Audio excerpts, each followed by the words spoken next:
Bonsoir, j'espère que vous allez bien, que vous avez passé une excellente journée. Hem, quand vous arrivez, faites-moi un petit coucou. Si c'est en live, vous mettez, votre coucou live et puis si c'est en replay, c'est bien aussi, mettez-moi votre petit coucou en replay et je serai ravie de vous lire même a posteriori. Hem, aujourd'hui, le sujet, c'est la différence entre un rêve et un projet professionnel. Vous allez me dire, a priori, c'est simple, évident. Et pourtant pas du tout. Bonjour à ceux qui arrivent, ravie de vous retrouver. C'est pas si simple de différencier un rêve et un projet et hem et très souvent, ce qu'on appelle un projet, c'est un rêve. Je m'explique. On a des idées. Les idées, c'est la forme, on va dire, la plus fine du rêve. On a des envies, on a des besoins, on se dit bah ça j'en veux plus, ça j'aimerais bien que ça se passe comme ça. Souvent on sait ce qu'on veut plus, notamment sur le plan professionnel, et on a une vague idée de ce qu'on veut. En tout cas, on a quelque chose qu'on appelle un projet.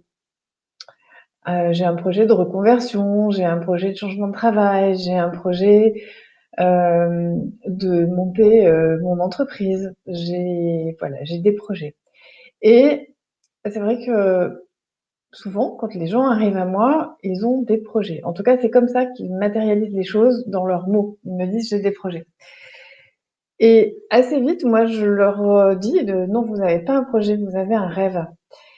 Un projet, c'est quelque chose qui a déjà une forme matérielle. Et c'est d'ailleurs, c'est très difficile, en fait, d'arriver à formaliser un projet. C'est tout le travail que je fais et que nous faisons avec mes équipes dans le programme alignement professionnel de Cœur et d'âme. C'est justement cette articulation entre j'arrive avec des idées, j'arrive avec un rêve, qui est déjà un peu épuré puisque je l'ai, déjà fait passer dans un certain nombre de réflexions, à l'intérieur de moi. J'y ai mis une forme, je me dis que ça pourrait ressembler à ça ou peut-être à ça. Hem Et j'appelle ça un projet, mais en fait, c'est pas un projet, c'est un rêve. Parce que quand ce sera un projet, alors vous aurez des éléments concrets pour pouvoir le mettre en place. Coucou! On entend à l'intérieur de soi, justement, d'aller travailler, ce fameux élément dont je parle beaucoup. Ah, j'ai un souci de réseau. Je vois que c'est en train de sauter. Bon, si jamais je disparais, vous inquiétez pas, je réapparais après, je me reconnais. Donc et oui, il y a tout ce travail d'alchimisation, d'abord à l'intérieur de soi, pour se demander quelle forme ça va prendre, et ça pourrait prendre en fonction de qui on est, de son type de personnalité, de ses envies, de son mode de vie, de son écosystème. Par écosystème, j'entends qu'on ne vit pas seul sur une île déserte, on vit avec des gens autour de nous, nos proches, notre mari, notre femme, nos enfants, des contraintes diverses et variées, de temps, d'organisation, de finances, etc. Donc il y a tout ça à mettre en adéquation avec l'idée qu'on a de notre rêve dans une première forme matérielle, et pour que ça devienne réellement un projet. Parce qu'un projet, c'est quelque chose qui a des objectifs, qui est borné dans le temps, qui est accompagné d'un business plan, d'un business model. Et pour ce qui est entreprise, si c'est pour une reconversion, etc., il y a aussi un plan d'action qui est précis, avec des étapes. Et c'est ce qui fait en fait la possibilité de mise en action, c'est-à-dire que passer directement d'une idée à une action, c'est oublier cette phase de projet qui est très importante, qui est un peu comme une phase de préparation. C'est-à-dire que si vous la faites pas, c'est, pour vous donner une métaphore, c'est comme si vous dites: «OK, alors demain, je cours le 100 mètres», et puis vous courez le 100 mètres et à votre avis, il se passe quoi? Ben, vous allez probablement vous faire mal parce que vous avez juste oublié qu'il y avait une phase intermédiaire entre l'idée de «je vais courir le 100 mètres» et l'action de «je vais courir le 100 mètres», qui est celle du projet, qui est cette phase d'échauffement en quelque sorte qui vous permet de poser vos idées, de les benchmarker, de poser qui vous êtes, de faire un pont, un lien entre vous et votre projet. Et dans mon expérience de ces 20 dernières années d'accompagnement de porteurs de plutôt gros projets, même grands projets, souvent très grands projets d'innovation et de transformation, dans 100% des cas, ceux qui se plantent, ce sont ceux qui passent pas par cette phase-là de projet, qui essayent de passer directement de l'idée à l'action. Et ça marche pas du tout en fait. Ça marche pas du tout parce que il n'y a pas cette phase de transition, d'échauffement, de préparation, et donc on démarre très vite, et puis à un moment donné, paf, on se casse quelque chose, et là on s'arrête en disant ben voilà, je le savais, j'étais pas prête, et tout ce qu'on se raconte à cet endroit-là pour justifier le fait que ça n'a pas marché. Parce que on n'a pas préparé le fait que ça n'allait pas marcher, on n'a pas essayé d'ajuster tous ces éléments à l'intérieur de soi déjà, hein, qu'est-ce qui est juste pour moi et comment je dois le prendre pour que ce soit écologique pour moi. Et puis ensuite, comment je dois le prendre pour que ce soit réaliste par rapport à ce qui se passe autour de moi, dans le monde, et sur les différentes étapes de ça, il y a effectivement la concrétisation de quelle forme ça va prendre, des différentes étapes de mon projet, des risques qu'il y a à le faire, des avantages qu'il y a à le faire également. Mais il y a toute une phase de maturation, de construction de cette étape de projet pour pouvoir ensuite après dérouler cette étape de projet. Et ça, c'est encore une autre phase. En innovation, on parle de la phase d'incubation après. Là, on n'est même pas encore à cette phase d'incubation, on est à la naissance. On est à la naissance et à la transformation du grand rêve en idée, et de l'idée en embryon de projet, en démarrage de projet. Et donc, dans cette phase-là, ce que j'observe beaucoup, c'est des personnes qui viennent me voir en me disant je veux me reconvertir, je vais faire telle formation, je vais faire ça, qui passent à l'action, mais sans avoir posé la phase projet au milieu. Donc, il y a de fortes chances que ça ne les amène pas du tout là où elles imaginent que ça va les amener, en fait. Parce que il manque cette phase-là, que moi j'appelle une phase de maturation. C'est la phase où en fait je transforme ce que j'ai dans mes idées en quelque chose d'un peu plus concret, objectif, objectivé aussi, factuel. C'est factualiser ses idées. C'est faire frotter son imaginaire et ses rêves avec quelque chose qui est plus réducteur, qui est plus dense en termes d'énergie aussi. C'est-à-dire qu'on rentre dans la matière à cet endroit-là. Et puisqu'on rentre dans la matière à cet endroit-là, après, donc, on va pouvoir donner une forme. Donc, une fois que cette phase-là, elle est finie et qu'on a un projet, donc le programme alignement, il fait vraiment ce travail-là. J'arrive avec une idée et puis j'en sors avec un embryon de projet. Après, il y a d'autres phases. Il y a la phase d'incubation, c'est-à-dire que mon projet, je vais le mûrir et en faire quelque chose qui est viable. Ça, c'est la première étape. Et puis ensuite, il y a une autre étape qui est, une fois que je suis sûre que c'est viable, alors je vais pouvoir le faire passer à l'échelle. Là, c'est encore une autre étape qui demande d'autres choses. Donc, en fait, à chaque étape d'un projet professionnel, il y a un type d'accompagnement et une méthodologie associée, parce que c'est pas du tout les mêmes phases, et ce ne sont pas non plus les mêmes difficultés que l'on rencontre, les mêmes problématiques que l'on a à gérer derrière. Donc, c'est vraiment important de bien évaluer sur cette échelle-là où vous êtes précisément, de sorte de pouvoir choisir le bon outil pour pouvoir vous accompagner à cet endroit-là. Et ça, c'est vraiment mon expertise, dans le sens où on accompagne toute la chaîne de valeur de j'ai une idée à je fais passer à l'échelle et puis je fais grandir, développer, etc. Mon projet professionnel, que ce soit un projet d'intrapreneuriat, un projet d'entrepreneuriat, un projet en tant que salarié, un projet en tant que créateur d'entreprise. C'est, on passe par les mêmes étapes en fait, quelle que soit la forme que ça prend. Et il y a vraiment ces moments qui sont des moments très différents dans ce qu'on a à y faire, et dans l'énergie et dans la manière dont on les met en forme pour que ça fonctionne. Et du coup, pour vous donner des ordres de grandeur de comment ça marche dans un cycle d'innovation, dans des projets classiques d'innovation, avec des porteurs de projets, je prends un chiffre aléatoire. Imaginons qu'on ait 100 rêves au départ, 100 personnes qui rêvent, 100 personnes qui ont des idées. En général, une fois qu'on arrive à la phase de OK, transforme ton idée en projet, première étape, la phase de maturation, il en reste, allez, en étant très, très généreuse, 15, en étant très optimiste. Et ensuite, entre les gens qui vont aller jusqu'à la phase de passage à l'échelle, sur les 15, il en reste 2. Il y en a 2 qui vont passer à l'échelle sur 100 idées au départ. Ça, c'est ce que j'observe depuis 20 ans.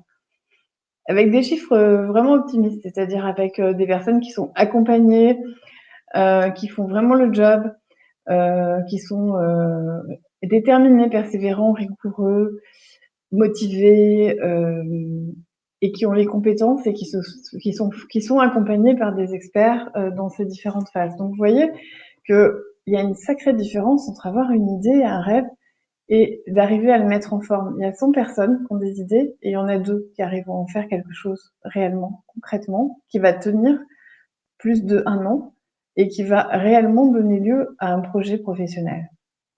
C'est pour ça que c'est, de mon point de vue, absolument nécessaire de se faire accompagner. Et ça demande aussi d'avoir beaucoup d'engagement parce que vous comprenez bien que les 98 personnes qui n'arrivent pas à passer à l'échelle, c'est pas parce qu'elles n'ont pas des idées, c'est pas parce qu'elles sont pas compétentes, c'est pas pour tout ça. C'est parce qu'à un moment donné, d'une part, souvent, elles n'ont pas la connaissance suffisante d'elles-mêmes pour pouvoir avoir une stabilité émotionnelle qui permet de passer ces différentes étapes. Parce que être porteur d'un projet d'innovation, de développement durable, peu importe la nature du projet. Moi, je suis spécialisée sur tout ce qui concerne l'innovation, la transformation autour du progrès sociétal et du développement durable. Mais j'ai envie de dire que c'est les mêmes étapes systématiquement. Pour pouvoir les passer, ces étapes, d'abord, ça veut dire bien se connaître soi-même et avoir une grande stabilité personnelle et intérieure, parce qu'il va y avoir plein de difficultés qui vont se produire. Et si à la première, je me dis: «Ben, c'est pas ma route, quoi, enfin, voilà, je me suis plantée, j'y arrive pas», et ben, effectivement, ça va pas être votre route. Mais c'est pas parce que vous êtes planté ou c'est pas parce que c'est pas votre route, c'est parce qu'à cet endroit-là, vous n'avez pas le mindset, l'état d'esprit qui va vous permettre de tenir sur la distance et de faire partie des 2 qui sont à la fin, qui sont là où ils ont envie d'être et qui ont réussi en fait à transformer dans cette grande fabrique du futur une idée en projet qui va transformer le monde à l'échelle qui est celle du porteur de projet et qui va permettre de créer une société différente. Et c'est ça, pour moi, le leadership à impact. C'est ces personnes-là que j'ai envie d'accompagner, que j'accompagne, c'est-à-dire ce sont les personnes qui ont cette envie d'apprendre à faire ça, parce que ça s'apprend réellement, ça nous tombe pas dessus, voilà, pendant la nuit, de «Allez, je me réveille et d'un coup je suis un leader à impact et je sais conduire cette chaîne de valeur». C'est beaucoup de travail. Souvent les gens me disent: «Mais ton accompagnement, il est cher». Bah oui, évidemment, il est cher. C'est 20 ans de travail sur moi, 20 ans à travailler avec des gens, 20 ans à progresser, 20 ans à me former, 20 ans à tous les jours me remettre en question, tous les jours apprendre, tous les jours apprendre, tous les jours apprendre. Et des nouvelles pratiques, et des nouvelles méthodes, et de nouveaux outils, et remettre en question la façon dont je fais moi-même, qui je suis moi-même, etc. Bah oui, évidemment, ça a beaucoup de valeur, c'est cher. Bien sûr, c'est cher. Et c'est ce qui fait qu'à la fin, vous pouvez faire partie des 2 sur 100 qui sont là où ils sont. C'est pas une question de talent. Ça n'a rien à voir avec le talent, même à ce moment-là. C'est une question de mindset. C'est une question de persévérance, de détermination, de régularité, de prévisibilité. Euh, de travail, et c'est pas du tout lié au talent. Il y a des gens extrêmement talentueux qui décollent pas, et puis il y a des gens qui n'ont pas spécialement de talent, mais par contre qui bossent et qui ont cette régularité, cet engagement, et alors ils y arrivent. J'ai aussi, et ça va souvent ensemble en fait, je retrouve dans les entrepreneurs des gens qui sont des sportifs de haut niveau. Moi-même, j'étais sportive de haut niveau quand j'étais plus jeune. J'ai accompagné aussi en tant que coach pendant un moment avant de me spécialiser vraiment sur l'alignement professionnel et sur ce que je suis en train de vous décrire. J'ai accompagné des sportifs de haut niveau. On retrouve également ces caractéristiques chez les sportifs de haut niveau, et c'est pas forcément ceux qui sont les meilleurs qui arrivent à un haut niveau, ce sont ceux qui ont cette régularité, cette persévérance et ce mindset qui les emmène à cet endroit-là. C'est pas forcément ceux qui au départ étaient réellement, les meilleurs ou les plus talentueux, en fait, hein. Le talent, c'est, allez, peut-être 15 du sujet et le travail, c'est le reste et le travail, à 2 niveaux. Le travail sur soi, qui est vraiment, vraiment pour moi l'essentiel. C'est ça qui fait toute la différence, c'est la capacité de se remettre en question et d'être dans une spirale d'évolution permanente. Et puis ensuite, il y a le travail au sens force de travail, au sens pouvoir,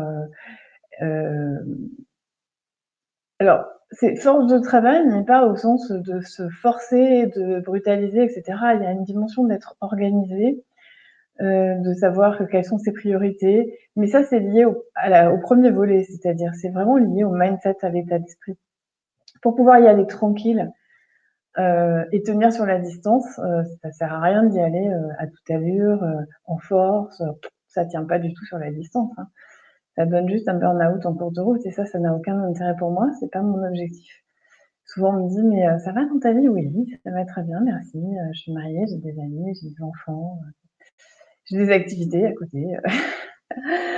Oui, oui et c'est important pour moi dans les accompagnements de tenir compte de cet équilibre, personnel et professionnel parce que, c'est un ensemble, holistique, c'est un équilibre holistique donc à un moment donné, pour pouvoir tenir sur la distance, c'est pas une question d'aller vite, c'est pas une question de bosser, comme un fou, comme une folle, 20 heures par jour. C'est pas ça le sujet. Le sujet, c'est d'être organisé pour connaître bien ses priorités et bien se connaître soi-même aussi, c'est-à-dire savoir quand on peut accélérer et savoir quand il est urgent de ralentir parce qu'on est fatigué, doser ses efforts.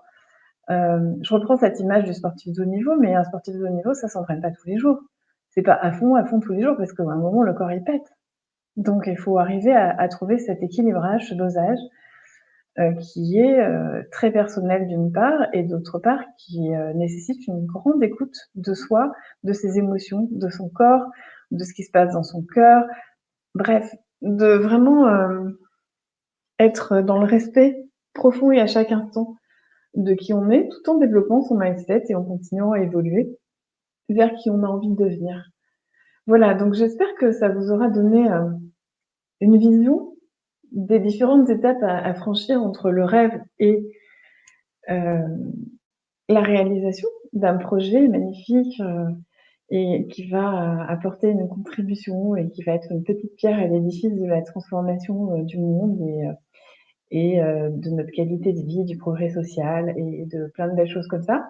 Et puis, bah, si vous avez envie, de passer à l'action, n'hésitez pas à me contacter, via les énergies naturelles en message privé et on pourra échanger ensemble, si vous le souhaitez, pour, savoir, si vous avez envie d'être accompagné, comment c'est possible, si c'est possible, où vous en êtes justement et quel est votre état d'esprit.